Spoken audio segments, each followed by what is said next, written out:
بسم اللہ الرحمن الرحیم۔ بھائیوں بہنوں دوستوں اور بزرگوں السلام علیکم۔ آج کل کرونا وائرس نے دنیا بھر میں خوف و ہراس پھیلا رکھا ہے۔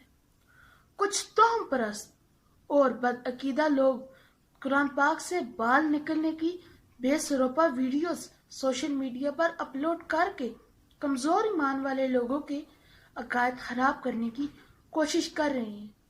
یہ تو وہ بات ہوئی کہ محلے کی مسجد میں تو جاتے نہیں اور خواہشہ کے موت مکہ مدینہ میں آئے۔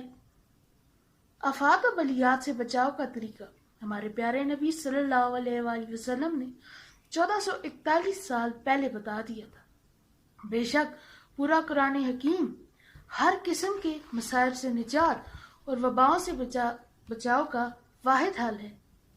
تاہم مسلمانوں کو ایک خاص نسخہ بتاتا ہوں کہ روزانہ کی تلاوت کے ساتھ ساتھ سورہ فاتحہ، سورہ تغابن پارہ نمبر 28 اور سورہ نوح پارہ نمبر 29 کم از کم ایک مرتبہ روزانہ پڑھ کر اپنے اوپر، اپنے گھر والوں کے اوپر اور کھانے پینے کی چیزوں پر دم کر دیں۔